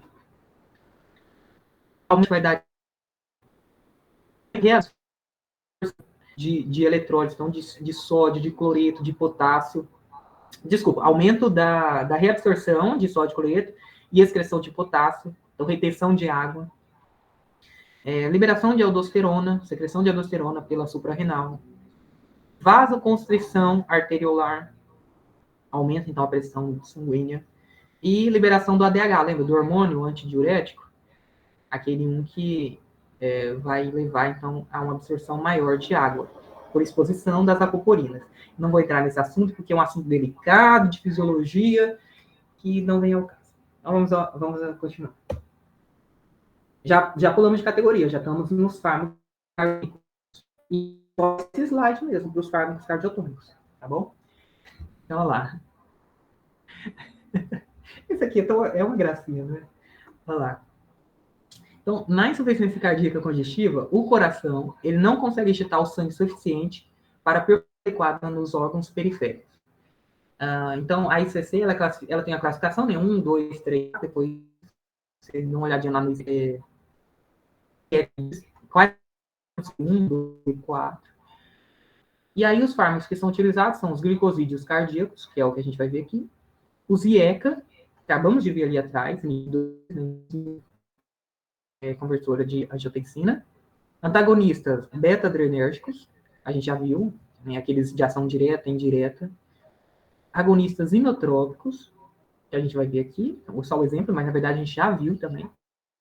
Os ARA2, antagonista da aldosterona, que a gente viu. Diuréticos, que a gente e os inibidores da fosfodiesterase 3. Então, vejam lá. Isso aqui é uma coisa que o professor não mostrou, mas eu acho interessante. Bem rapidinho, ó. Veja, então, se ele não está conseguindo ejetar o sangue suficiente, o que está acontecendo? Reduz o débito cardíaco. Porque o débito cardíaco não era o quanto de sangue que ele ejetava por um período de tempo? Então, veja lá. Se reduzir o débito cardíaco, então, redução do débito cardíaco faz o quê? Então, redução do débito cardíaco, ativação simpática, norepinefrina. Então, vai aumentar a pós-carga. Por quê? Porque norepinefrina nos vasos, lembra que tem o receptor alfa-1, vasoconstrição, então aumenta a pós-carga. Ou seja, o trabalho que o coração tem que fazer, a força que tem que fazer para ejetar esse sangue de novo. Então, aumenta a pós-carga. Com a aumento da carga, reduz o quê? A eficiência, reduz o... gente, como é que é? A eficiência de ejeção, o fluxo de ejeção. Por que reduz o fluxo de ejeção? Porque o coração ele já não está conseguindo contrair direito. Se eu aumento a pós-carga, ele não vai conseguir mais ainda, porque ele já não está conseguindo. Então, o que acontece? Reduz de novo o débito cardíaco. Ativa o simpático mais uma vez. Aumenta a pós-carga. Reduz a eficiência de ejeção. Reduz de novo. Então, veja que é um ciclo que vai acontecendo. E olha o que vai acontecendo com o desempenho cardíaco. Ele vai caindo. Porque o coração ele não dá conta. Cada vez está aumentando mais a pós-carga. Ele já não está eficiente. Então, ele não vai dar conta de manter a perfusão. Então, a insuficiência cardíaca, quando ela não é tratada, ela é fatal. Porque vejam que conforme vai passando o tempo, o desempenho cardíaco vai reduzindo. Mas vamos aos fármacos, que é o que interessa. Então, olha aqui, os inibidores da fosfodiesterase 3. Olha lá, norepinefrina, agonista beta, epinefrina também. Mas vejam aqui, norepinefrina liga-se ao receptor, no caso do coração beta 1, que a gente viu, né? Está acoplada a proteína G, que ativa a adenililse clássica, que converte ATP em AMP cíclico. AMP cíclico é um segundo mensageiro que vai levar à contração. Só que esse AMP cíclico, ele é degradado pela fosfodiesterase 3 em AMP. Então, veja, a fosfodiesterase 5, ela agia em GMP cíclico. Fosfodiesterase 3 age em AMP cíclico. O que interessa para a gente é a fosfodiesterase 3. Então, age sobre o AMP cíclico, degradando o AMP cíclico em AMP. O que vai acontecer? Se eu venho aqui e bloqueio a enzima que degrada o AMP cíclico, sobra o AMP cíclico. Com a sobra de AMP cíclico, aumenta a contração. Então, a gente veja que a gente está no músculo cardíaco. Quais são os fármacos? Arinona, miurinona e a xantina. Então, arinona, miurinona, xantina são inibidores da fosfodiesterase 3. Beleza? São fármacos utilizados na insuficiência cardíaca congestiva. Para quê? Porque aumente a contração, porque aumente a ejeção, aumenta a perfusão nos órgãos. Vejam aqui os microsídeos cardíacos, né, os digitálicos. Digoxina, digitoxina, a gente teve até seminário sobre isso, já vimos várias vezes, então aquele mecanismo compete pelo sítio de ligação do potássio na bomba de sódio e potássio, né? Acúmulo de sódio, consequentemente acúmulo de cálcio, e cálcio no meio intracelular é sinal de contração. Então aumenta a contração, aumenta a eficiência cardíaca. Quais são os efeitos adversos? Náusea, vômito, pode causar uma arritmia, então, e confusão, né? O grande problema do digitálico é a janela terapêutica. Também, o índice terapêutico dele é pequeno, então a diferença entre a dose letal e a dose eficiente, ela é bem pequena. E o agonista beta-1 adrenérgico. Então, o agonista beta-1 adrenérgico a gente já tinha visto, né, anteriormente. Dobutamina e dopamina. Os agonistas beta-1 adrenérgico. Então, esses três aqui que estão acrescentando a mais. Inibidores da fosfodiesterase, digitálicos e agonistas beta-1. Sinais aqui, né? Redução da força de contração, redução do débito cardíaco, da perfusão, aumento da resistência vascular periférica, taquipneia, taquicardia e fadiga. Olha lá, o coração, ó, coitado, tá fraco. Então, o que a digoxina faz? Doa lá o cálcio para ele, deixa o cálcio para ele. Na verdade, não doa, né? Ela bloqueia a enzima, né? A TPA, para que sobre mais cálcio para ele. Olha lá, ele agradece. Podemos pular para o próximo? Então, é só isso de cardiotônica. Só isso a mais, né? Então, vejam lá. Então, vamos continuar. Depois dos fármacos, que são os cardiotônicos, a gente vai para os diuréticos. Então, o objetivo é se reduzir a volemia de sangue por eliminação de eletrólitos e água. Então, tendo essa figurinha aqui, a gente consegue ver a ação dos diuréticos. Então, tem aquele sistema, como é que funciona, que eu não vou entrar em detalhe aqui, que a gente já gastou muito tempo, a gente não tem só essa prova. E olha lá. Inibidores da anidrase carbônica, age no TCP, túbulo contorcido proximal. Diuréticos osmóticos, que aqui está mostrando no túbulo contorcido proximal, mas eles agem todo o néfron, né? Aqueles diuréticos de alça, na alça de Henle ou alça de Henle, que vão agir na porção ascendente da alça. Os diuréticos tiazídicos, que vão agir aqui na parte do tubo contorcido distal. E os poupadores de potássio. Certo? Vão agir aqui no tubo contorcido distal e no ducto coletor. Tem aqueles que mexem no ADH, mas a gente não viu isso aqui. Então vamos lá. Tubo contorcido proximal, alça de Henle, tubo contorcido... desculpa. Tá vendo que aqui tá errado? É tubo contorcido distal proximal. Tá? Conserta. Depois eu vou consertar esse erro aqui, tá bom? E na hora que eu coloquei, quer dizer, eu já coloquei lá esse slide, mas esse aqui tá errado. É tubo contorcido distal proximal. Mas vamos lá. Tubo contorcido proximal. Aqueles de anidrase carbônica são os mais difíceis de entender. Assim, se a gente for ver o mecanismo de ação certinho deles, é os mais chatos dos diuréticos. Porque, lembre-se então que a enzima anidrase carbônica, veja que a gente está numa célula, do tubo contorcido proximal, certo? Aqui está formando a urina e aqui tem um interstício no sangue. Então, o que está vindo aqui no lume da urina, está vindo o quê? Bicarbonato, e ele vai se associar aqui ao próton, que quem está jogando é esse trocador. Joga um sódio para dentro, o próton para fora, né? O hidrogênio para fora. Converte aqui em ácido carbônico, a anidrase carbônica vai quebrar o ácido carbônico em água e CO2. CO2 pode se difundir aqui para dentro da célula, ou de CO2 que é do próprio metabolismo celular, se junta com a água, porque a água está sempre presente na célula, por ação da anidrase carbônica, forma o ácido carbônico que se dissocia no próton e no bicarbonato. O bicarbonato pode ser jogado para o interstício do sangue junto com o sódio.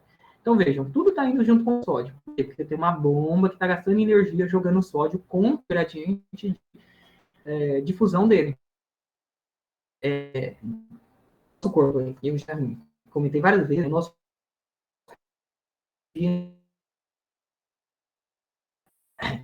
está usando ATP porque ela está jogando contra o gradiente.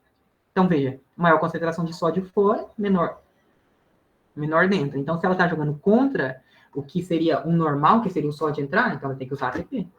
E potássio maior dentro, menor fora. Então, ela usa a força do ATP, né, a energia do ATP, para jogar o potássio para dentro também.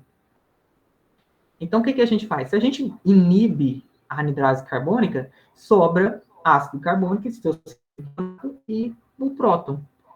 Então, aí se sobra o bicarbonato aqui, a água fica aqui junto.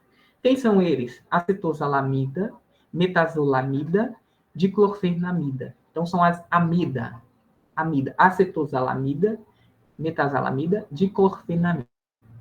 Administração via oral, são excretados por secreção no tubo contorcido proximal e usados pode ser utilizado no glaucoma, porque eles dificultam lá e inibem a produção do humor aquoso. Os diuréticos osmóticos são aqueles o quê? Aqueles que vão causar, por questão de osmose, eles são como uma esponja que segura a água. Então, vejo lá, o manitol, ureia, glicerol. Qual que é a atenção que a gente tem que ter? A administração tem que ser parenteral, eles não são metabolizados e não são reabsorvidos. Então, eles vão lá e só fazem o trabalho de absorver. Não é que absorver água, eles conseguem concentrar a água, eles trazem a água para próximo dele e vai ser eliminado. Aqueles diuréticos que vão agir, então, aqui a gente tem que agir no tubo contorcido proximal, inibidores da anidrase carbônica. Amida, acetosalamida, tá? Lembrando da amida. Diuréticos osmóticos, manitol, ureia, glicerol. Na alça de Henle ou na alça de Henle, quem vai agir? Vai ser os inibidores do transportador NKCC2. Ou diuréticos de alça, mais fácil, né? Diuréticos de alça. Qual que é o principal que a gente mais conhece? Furosemida. Furosemida, bumetamida, ácido itrínico, torcemida. E se bem que aqui também é amida, né? Bumetamida, ácido etaquínico. Mas assim, acetosalamida, inibidor de anidrase carbônica. Furosemida, diurético de alça. Simples. De novo, aqui urina, aqui interstício. A bomba está sempre funcionando aqui. Está jogando sódio para fora? O sódio que está aqui no filtrado, que está formando a urina, vem para dentro por um transportador, leva com ele o potássio e leva com, como são duas cargas positivas, vai duas cargas negativas. Se eu venho aqui e inibo esse transportador, que é o NKCC2, no tubo, no ramo ascendente espesso da alça de Henle. Então, lembra onde que a gente está? A gente está aqui, ó. Tá? Ascendente espesso. No delgado, não tem nenhum diurético que vai agir aqui. Ramo ascendente espesso da alça de Henle, porque às vezes, vai que o professor pede lá na... ele não tem que explicar algo, você tem que escrever. Então, os diuréticos de alça, eles agem no ramo ascendente espesso da alça de Henle. Vamos lá, furosemida, se eu venho aqui e inibo o transportador, sobra sódio, sobra potássio, sobra cloreto aqui. Com ele fica água e vai embora. Então, é simples assim. Administração via oral, são eliminados por filtração e excreção.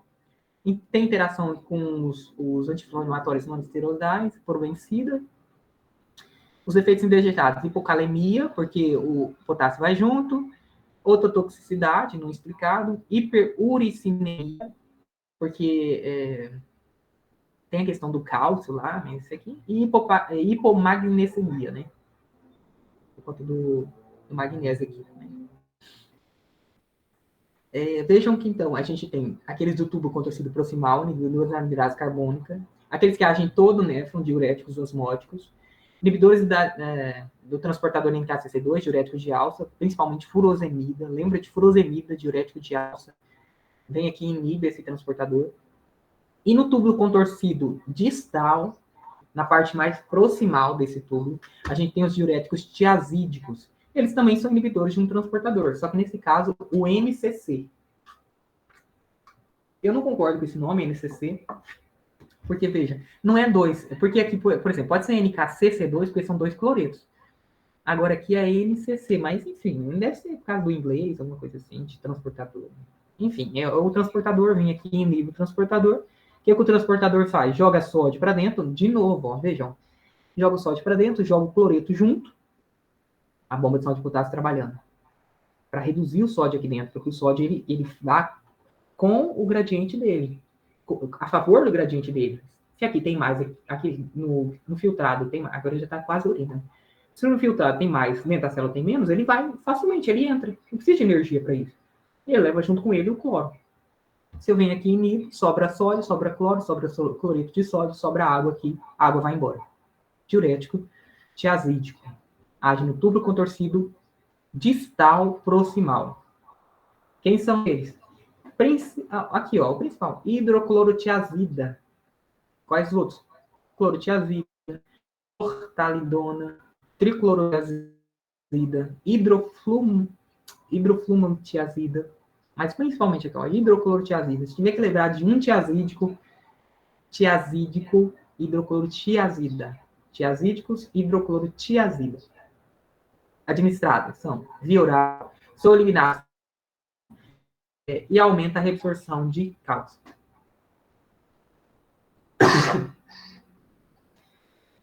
Tudo bem aqui? Podemos ir para o próximo? Meu Deus, toda vez que eu falo que não vou enrolar ainda.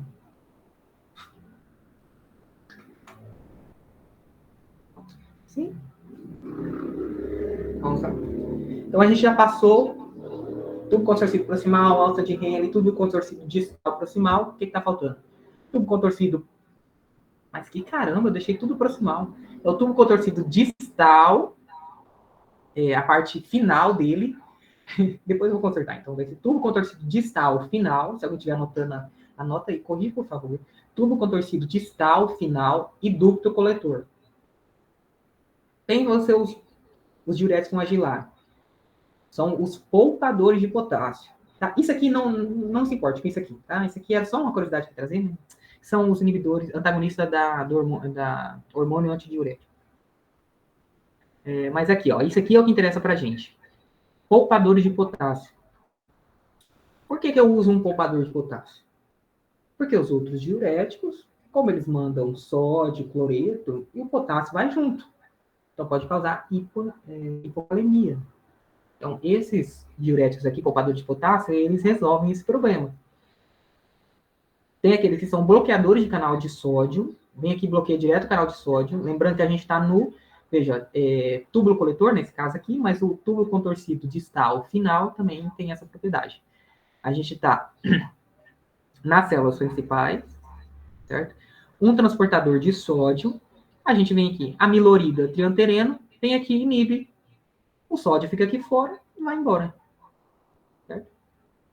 E tem os diuréticos poupadores de potássio, que são os antagonistas da aldosterona, que vem aqui e antagoniza a aldosterona. E quem são eles? Espironolactona e esplenonona. A aldosterona faz o quê? Reabsorção de sódio, cloreto e água.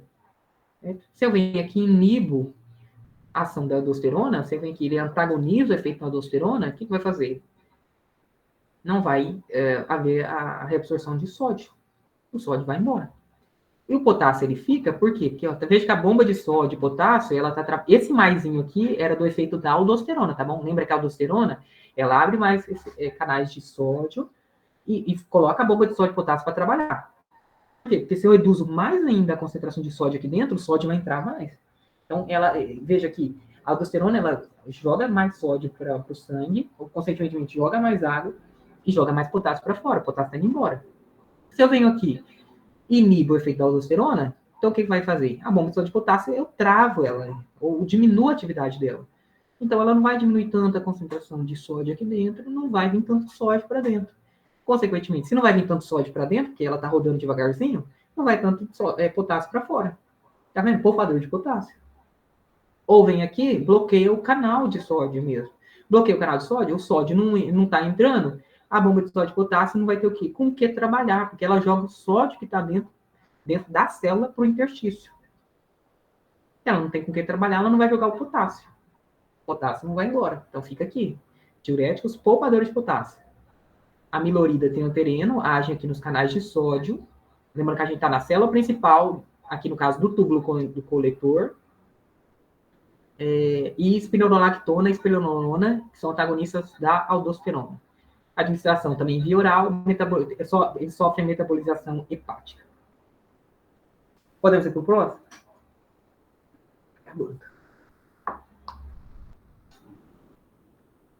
Se estiver muito rápido, gente, vocês avisam, tá? Hoje, vocês estão bem quietinhos. Então vamos. Olá, já pulamos, já saímos dos diuréticos, vamos para os diagnósticos. Angina é um sintoma da doença arterial coronariana, causa sensação de aperto, pressão, peso ou dor no peito. Então, qual é a classificação? Angina estável, angina instável e variante. Tem aqui na frente, é só uma leitura mesmo. E dependendo de como que é a angina, a terapia é diferente. Então, a gente faz a redução da pré e pós-carga e aumento do fluxo sanguíneo para o miocárdio. Porque essa angina é uma sensação de dor, de peso, de pressão, porque as artérias coronárias aqui, que estão irrigando o coração, elas estão com dificuldade, o oxigênio não está chegando, a demanda de oxigênio ali do coração não está chegando. Então, ele tem uma condição de hipóxia e vai causar todos esses sintomas. Então, vejam lá, angina estável, a gente faz a redução da pré e pós-carga, aumento do fluxo sanguíneo. Então, pré-carga tem várias definições, mas assim, eu acho que é a mais tranquila. Pré-carga é a carga que o volume de sangue faz dentro do ventrículo, na quantidade de sangue no ventrículo, pressão na parte do ventrículo. Então, o volume que chega é a pré-carga. E a pós-carga é o quanto, a força que o ventrículo tem que fazer para jogar esse sangue, para ejetar esse sangue. Como que eu reduzo a pré-carga? Essa é uma pergunta para vocês. Vocês são muito quietinhos. Como que eu reduzo a pré-carga, por favor? O que eu tenho que dilatar? Tá os vasos Mas quais vasos? da artéria. Veja que a pré-carga é o volume que está chegando no ventrículo. Então, se é o volume... Opa, das veias. É a pós-carga, né? Que é Isso, a artéria. perfeito. A pós-carga a gente mexe mais em artéria. Então, pré-carga a gente mexe mais em veia. Então, lá, instável tem inibição da agregação plaquetária, quer dizer, fármacos inibição plaquetária, diminuição da carga cardíaca e vasodilatação das artérias coronárias. E, no caso da variante, a gente faz a terapia para redução dos vasos e espasmos nas coronárias, porque a variante é causada por isso, por espasmos nas artérias coronárias. Então, a gente reduz os vasos e espasmos, reduz a angina. Aqui é só o conceito da angina, né? É a intensa dor torácica, ocorre quando o fluxo sanguíneo coronário é inadequado para fornecer o oxigênio necessário ao coração. Então, o que a gente faz? A gente ou reduz a demanda de oxigênio pelo coração, ou aumenta a oferta de oxigênio para o coração.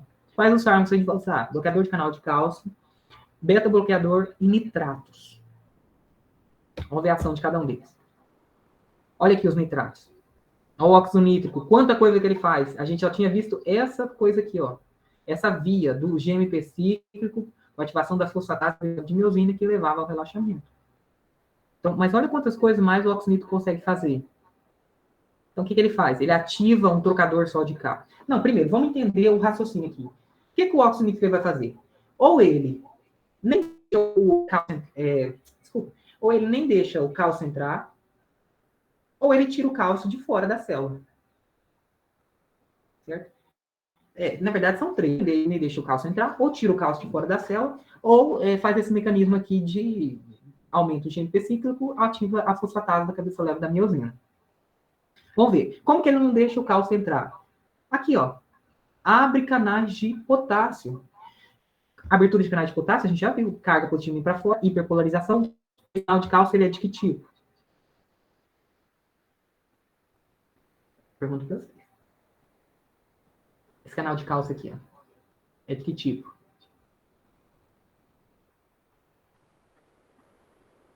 Mas aqui embaixo, tá certo, aqui tá do tipo L, mas ele é um canal de cálcio porque é lento, né?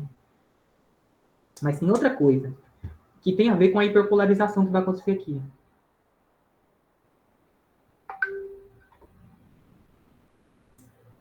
O canal de cálcio é voltagem dependente? Exatamente, voltagem dependente. Então, se a célula está hiperpolarizada, o canal de cálcio vai abrir? Não vai. O que ele pode fazer? Bloqueia direto o canal mesmo. Não deixa nem o cálcio entrar. Ah, mas e o cálcio que está dentro da célula? O que eu faço com ele? Eu jogo ele para fora da célula ou guardo ele no retículo sarcoplasmático. Então, ativa a cerca, que a gente já viu lá em fisiologia, que é um transportador de cálcio que joga para dentro do retículo sarcoplasmático, lá, ativa a cerca, o óxido nítrico. Ou ele ativa o trocador só de cálcio. Taca o cálcio para fora e o sódio para dentro. Ah, Ricardo, não vai acumular sódio dentro da célula? Aí que tá, porque ele ativa também a bomba de sódio e potássio. O que a bomba de sódio e potássio faz? Não joga o cálcio, o sódio para fora e o potássio para dentro? Então, vai sair pela bomba de sódio e potássio. O potássio que está entrando sai pelos canais de potássio. Veja como é um mecanismo maravilhoso de controle? Então, lá, os nitratos, eles vão reduzir a pré-carga e a pós-carga. Então, isso já me diz que eles vão agir tanto em veia quanto em artéria. Olha lá, dilatam as artérias coronarianas e inibem a agregação plaquetária.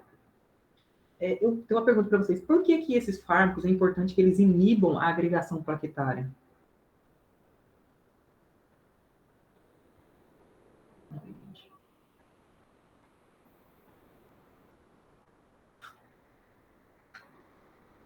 Alô? que eles inibem? É importante que eles inibem a agregação plaquetária. Opa. Então lá, perfeito. São utilizados porque a principal, eu inclusive nem falei, né? Mas aqui não imagina a ateroma. E a gente vai vendo os fármacos, os dislipidêmicos, que são os últimos aqui, mas vai formando que aquelas fissuras que o professor explicou, e vai forma ali. A fissura é o quê? O rompimento está dizendo que o vaso está sendo rompido. Quando você tem um corte, o que faz? Fibrinogênio, a formação do coágulo para parar de estancar o sangramento. Então, isso que vai acontecer aqui também. Ele vai entender que isso aqui é uma lesão no vaso que precisa ser consertado. Então, que o vaso não é para sair o sangue dali. Então, pode formar trombo, ou mesmo pode o sangue, se o sangue ficar muito tempo, o sangue precisa estar circulando todo o tempo. Se você ficar muito tempo parado, se você tiver alguma dificuldade de passar aqui, também é um indicativo de formação de trombo, como vocês falaram, coagulação. Quais os efeitos adversos no nitrato? Hipotensão ortostática, porque vejam que eles agem em tudo, né? Nas artérias coronárias, veias, artérias do corpo normal, taquicardia, cefaleia pulsátil severa, por conta da dilatação das artérias na cabeça, tontura, rubor, síncope, e podem ser carcinogênicos quando em associação com as aminas, formando as nitrosaminas. Quem são esses doadores de óxido nítrico ou fármacos que estão envolvidos? Quem são os nitratos? Nitroglicerina, mais fácil, então nitrato, nitroglicerina, isosolbida ou tetranitrato de eritritil. Esse é o mais difícil, né? Tetranitrato de eritritil. Podem causar dependência e tolerância. A nitroglicerina causa também uma taquicardia reflexa. Por que uma taquicardia reflexa? Porque, Fabiana, você está aí ainda? Por que vai causar uma taquicardia reflexa? A nitroglicerina. Na verdade, qualquer um deles pode causar, né? Por que causa uma taquicardia reflexa?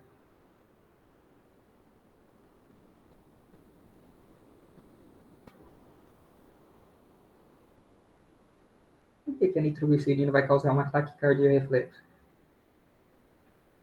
Se você quiser responder, é só falar que não, tá bom? Eu não vou ficar chateado. Ou não? Eu tô pensando, acho que eu tô confundindo. Diga o que você tá pensando. A gente... É porque por conta da taquicardia, tipo assim, envolve tudo o jeito que o sangue chega no coração, não é?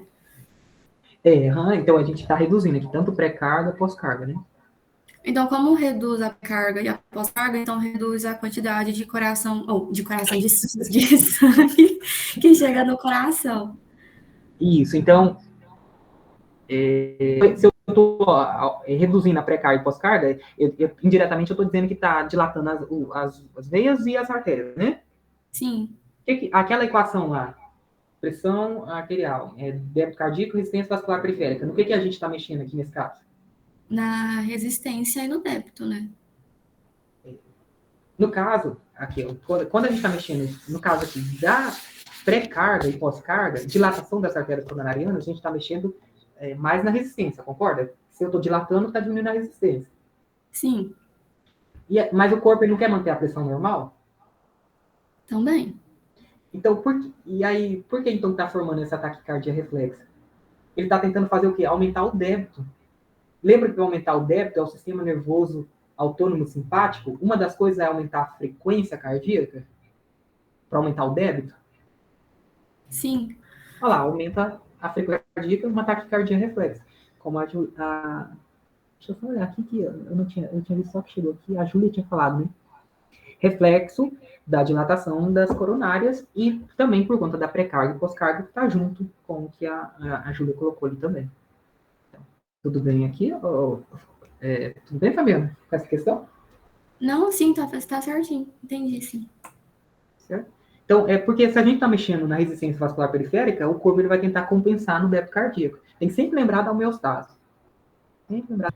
Então, ele pode causar lá, a nitroglicerina, como eles estão veia, artéria, as próprias artérias coronarianas, o que vai fazer? Ele vai tentar compensar com o débito.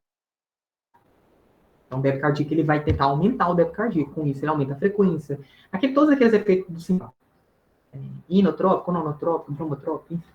Então, nunca associar nitratos com inibidores da fosfodiesterase. Por quê? A gente viu que... Cadê aquela caramba? Então, ó, vejam que os... Ai, que droga. Tá lá atrás. Eu vou bem rapidinho. Ai, cadê meu coisa? Ô, gente.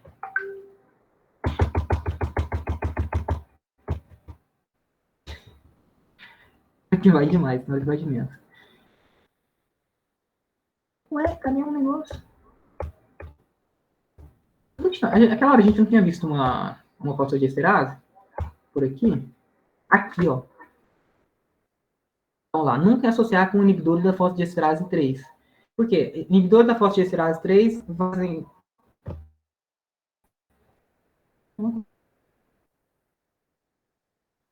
Essa marca 3 ou 5?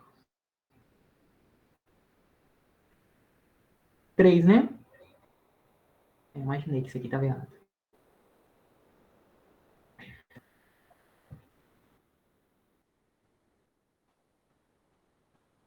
Eu não coloquei nada na fosfodiesterase 3, que coisa. Mas ela vai agir aqui, ó. Ela degrada o GMP cíclico. A gente está na só. Então, lá, fosfodiesterase 3 degrada o GMP cíclico. Então, não, tem uma coisa aqui que não está batendo. Alguém lembra dessa parte, por favor? A gente vê aí o que quiser falar.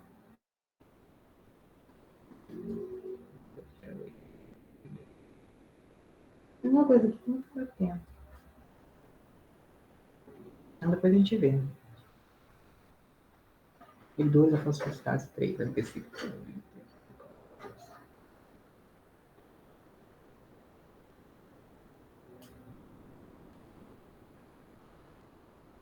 Enfim, não associa com inibidor de fosfodiesterase 3, não. Tá? Sinceramente, eu não lembro. Eu não coloquei... Eu estava lembrando da fosfodiesterase 5 por conta do GMP cíclico, que é o substrato para a enzima, a fosfodiesterase 5. Mas é fosfodiesterase 3, né? Que não lembro o mecanismo. Não coloquei aqui a figurinha, não lembro de cabeça. Tanta coisa. Vou continuar, tá bom? A gente já está nos antiaginose. A gente viu que os nitratos, bloqueadores de canal de cálcio. São bloqueadores de canal de cálcio, só que as vasodilatação. Reduzem a pré-carga, pós-carga, dilatam as artérias coronárias e inibem a agregação plaquetária. Gente, será que eu fiz isso aqui tão correndo desse jeito que tá desse jeito mesmo? Faço todas as mesmas coisas que os nitratos fazem, eles fazem também? Não sei não, hein? Mas, ó, pré-carga e pós-carga, isso é certeza, porque se eles são vasodilatadores. Artéria coronária também, que é o que a gente quer. Agregação plaquetária, acho que aqui atrás a gente tinha visto, né? O Ricardo tá certinho mesmo. Tá certinho, é isso mesmo, né? Uhum. Ah, então tá bom. Porque eu achei que eu tinha copiado o igual de lá e tava errado.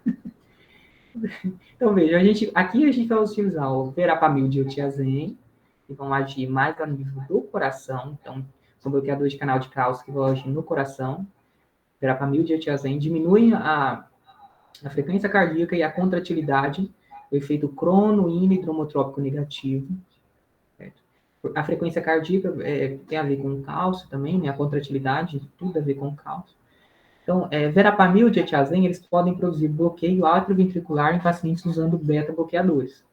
Porque, vejam, se eles já têm um efeito crono-hidromotrópico negativo, com beta-bloqueador, pode causar, então, esse bloqueio atrioventricular. O efeito sobre o efeito sobre o crono, né, o tempo, é maior, né? Se aqui você tem alguma coisa que está mexendo, está reduzindo o tempo. Quer dizer, está aumentando. Né? Se você tem um bloqueador de cálcio, aumenta o tempo de contração. E um beta-bloque, que também vai fazer a mesma coisa, então você pode ter um bloqueio atrioventricular. Então, a verapamil pode aumentar os níveis séricos de digoxina. Não sei o mecanismo de ação, mas pode aumentar o nível sérico de digoxina. E também pode ser utilizado as próprias de hidropiridina, que a gente já viu, os dipinas. Né? Dipinas pode ser utilizado. Então, aqueles dois bloqueadores de cálcio. Verapamil de tiazem, direto no músculo cardíaco, de hidropiridinas que agem mais a nível vascular, nos vasos. Bem tranquilo, só vai lá e bloqueia a entrada do cálcio. Já pulamos, já estamos nos fármacos antiarrítmicos. Ó, as arritmias são... Eu nem perguntei, né? Nessa questão aqui dos... Viu que eu nem coloquei os beta-bloqueadores, né, para a gente ganhar tempo. Nitratos e só bloqueador de canal de cálcio, inclusive a gente já tinha visto um deles lá, então mais fácil de lembrar. Bloqueador de canal de cálcio, verapamil de tiazem, direto no músculo cardíaco. Os dipinos, mais a nível de vaso. Beta-bloqueadores a gente já viu. Na angina, eles podem ser utilizados para reduzir a força de contração e também reduzir a frequência cardíaca. Então, o que a gente está fazendo aqui? Quando a gente usa um beta-bloco, a gente reduz a demanda de oxigênio. Porque se eu reduzo a frequência, reduzo a força de contração, ele não está usando tanta energia para bater. Bloqueador de canal de cálcio, eu estou aumentando a oferta de oxigênio para o coração, porque ele vai dilatar os vasos.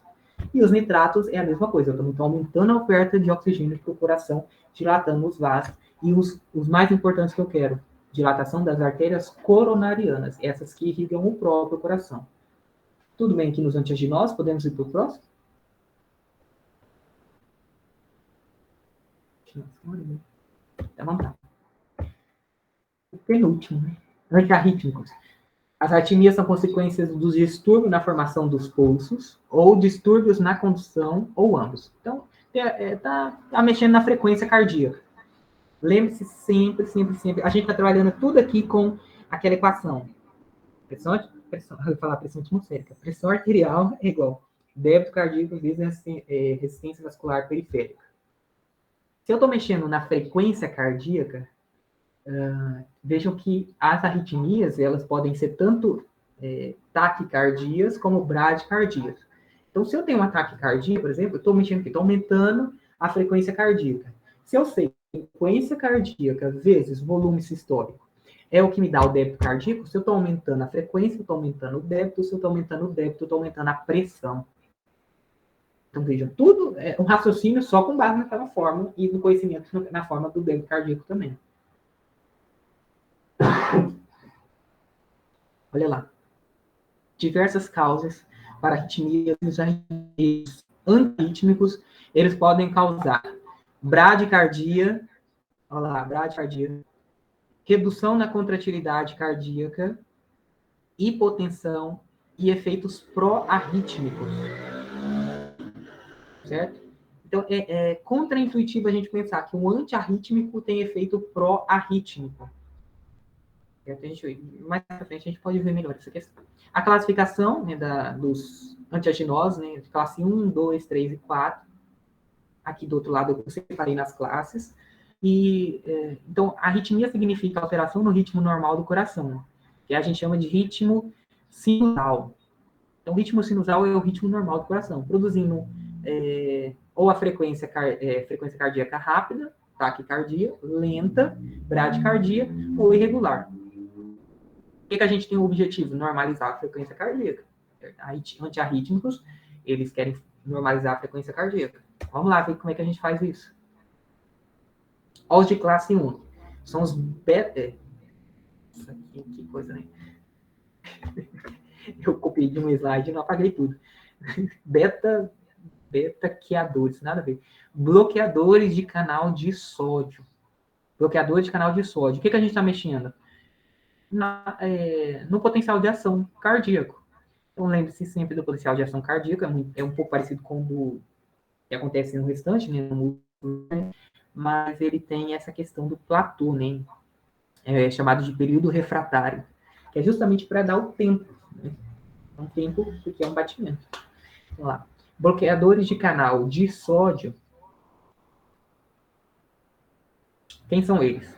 Quinidina, procainamida, disopiramida, lidocaína, fenotoína, propafinona. Eu sei que existe uma classificação, um A, um B, um C, mas são bloqueadores de canal de sódio. Se eles bloqueiam o canal de sódio, veja, a gente tem um canal de sódio aqui. Se eu venho aqui e bloqueia, o sódio vai sair de fora, vai sair para fora da célula? Ou vai sair pouco, vai sair um pouco sódio. Então, você aumenta você aumenta como é que você aumenta os intervalos de contração, né, na frequência, você aumenta o potencial de ação. Então, essa curva aqui, alguns vão aumentar essa curva, e aí eu peço que vocês olhem o slide certinho, tem alguns que vão aumentar esse período aqui, o período mesmo do potencial de ação, alguns não têm efeito, e outro tem o efeito bem pouquinho. Mas todos eles são bloqueadores de canal de sódio. Quinidina, procainamida, disosorbida, disopiramida, fenotoína e propafinona. Esses são de classe 1, bloqueadores de canal de sódio. De classe 2 são os beta-bloqueadores, que a gente já viu, beta-bloqueador para tudo quanto é lado. Tem os efeitos cronodromotrópico negativo, que interessa para a gente é o efeito cronotrópico negativo. Então, reduz a frequência. Praticamente todos os fármacos eles vão reduzir, eles vão tentar aumentar o tempo entre uma contração e outra, para ver se as células elas conseguem entrar num sistema rítmico. Todas façam a contração no tempo certo. Tem uma ritmicidade maior. E aqui tem os antiagentes de classe 2.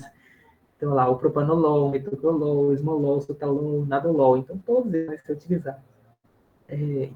No canal de potássio de classe 3.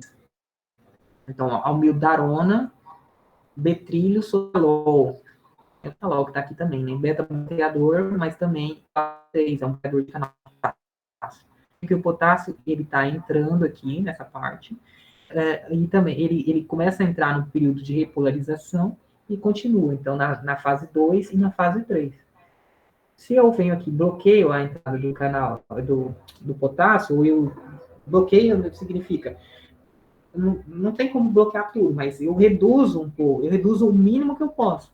Então, se eu reduzo o máximo que eu posso. Então, se eu reduzo a entrada do potássio aqui, aumenta o período refratário. Então, vai aumentar o período refratário. Para que, de novo, no próximo potencial de ação, as células tentem entrar elas não tenham focos ectópicos do potencial de ação. Só que qual o problema? Tem muitos efeitos adversos. Nem coloquei aqui, mas lá no slide tem muitos efeitos adversos, esses bloqueadores de canal de potássio. A amidarona, ela entra como bloqueador de canal de potássio de classe 3, mas ela pertence a todas as classes. Ela tem todos os efeitos. Ela é bloqueador de canal de sódio também, da classe 1, beta-bloqueador da classe 2, da classe 3, que é classificada, e da classe 4. Quem são os da classe 4? Da classe 4, os bloqueadores de canal de cálcio. Vamos lá, o verapamil de etiazem, que a gente já viu, né? Age direto no músculo cardíaco, bloqueador de canal de cálcio. Contraindicados com os beta-bloqueadores e, eles agem principalmente no nódo sinatrial e atrioventricular. O celular vai.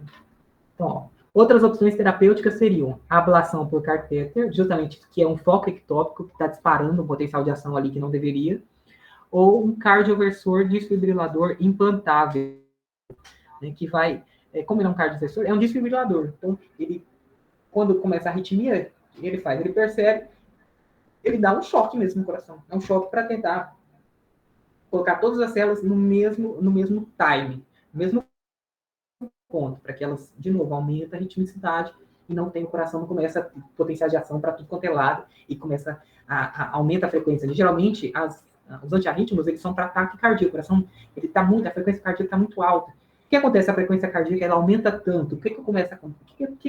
A frequência cardíaca, ela aumenta tanto que o coração, ele passa a fazer o quê? O que vai acontecer com o coração? Se a frequência cardíaca aumenta muito.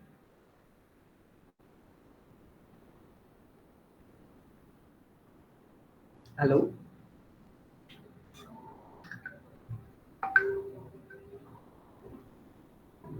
Pessoas?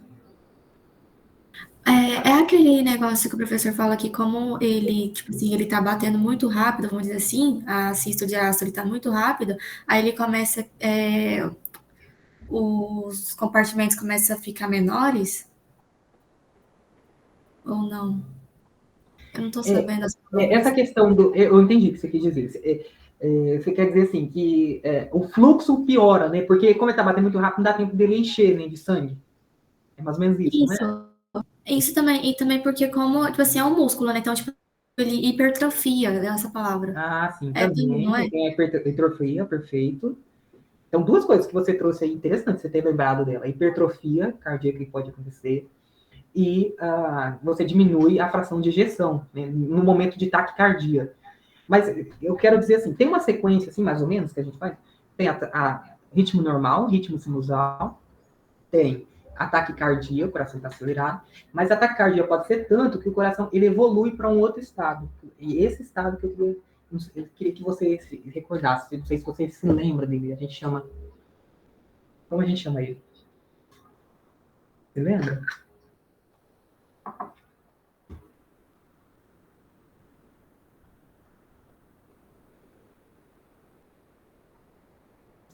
Ai, hoje vocês estão me deixando tão sozinho, tão triste.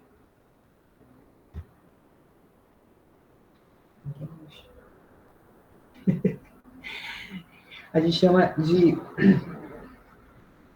Lembra que um ataque cardíaco que evolui, olha o nome, chama de fibrilação. O coração ele começa a fibrilar. O ventrículo ele não consegue contrair. Ele fica como se estivesse só em estado de espasmo. Ele fica só tremendo. Inclusive, no laboratório eu consigo ver isso. É muito legal a gente ver pessoalmente. O ventrículo ele fica chapalhando, porque ele não consegue contrair, ele não consegue entrar na frequência cardíaca. Ele aumenta tanto a frequência que ele começa a chapalhar mesmo, ele começa a contrair. É uma contração muito rápida e começa a fibrilar. Por isso que, às vezes, são utilizados os cardioversores de fibrilador. Justamente para ele não fazer isso, para ele não fibrilar. Porque um ventrículo fibrilando, ele não contrai. Se ele não contrai, ele não ejeta sangue. Se ele não ejeta sangue, acaba o oxigênio para o corpo, sangue coagula, só morre. Simples assim. Olha lá, digoxina e digitoxina, eles também podem ser utilizados como antiarrítmicos. Só que eles podem ser utilizados, mas eles são muito arritmogênicos. Isso porque eles mexem naquela questão do potássio, tem a questão da condutância do potássio. Então, eles podem ser utilizados? Podem, mas eles vão aumentar muito eles podem aumentar a arritmia. Então, é estranho, né, a gente pensar nisso. Eles podem ser utilizados como antiarrítmicos, mas eles são muito arritmogênicos. Interessante. Vamos para o último, que a gente já está cansado, né? Oi? Tem alguma pergunta que eu não vi?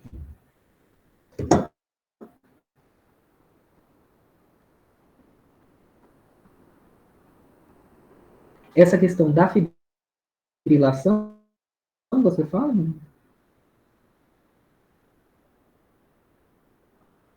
Que seria a fibrilação seria uma evolução da arritmia de classe 4?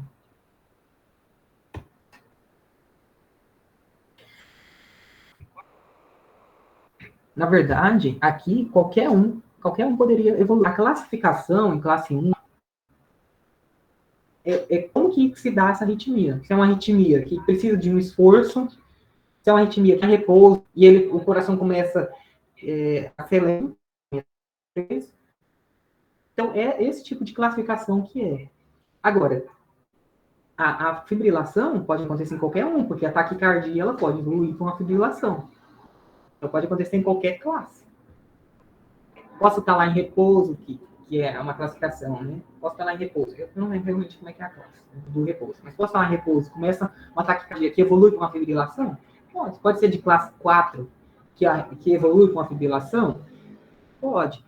Certo? O que acontece é, por exemplo, um indivíduo que tem arritmia de classe 4, é muito mais perigoso dele chegar nessa questão da fibrilação. Porque é uma arritmia que acontece, eu acho que essa de repouso, inclusive, é essa de classe 4. É uma arritmia que acontece de repouso. E tem mais propensão a chegar a uma fibrilação. Mas ela pode acontecer em qualquer uma. Qualquer taquicardia ali pode evoluir com a fibrilação.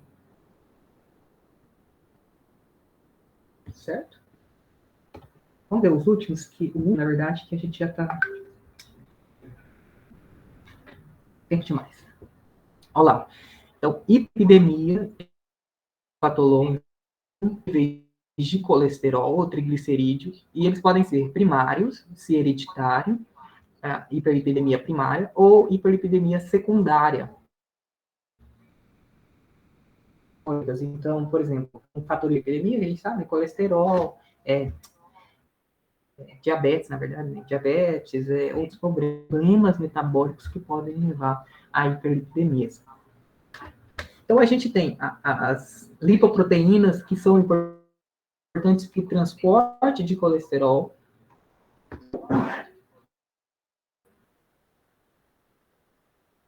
Muito baixa densidade.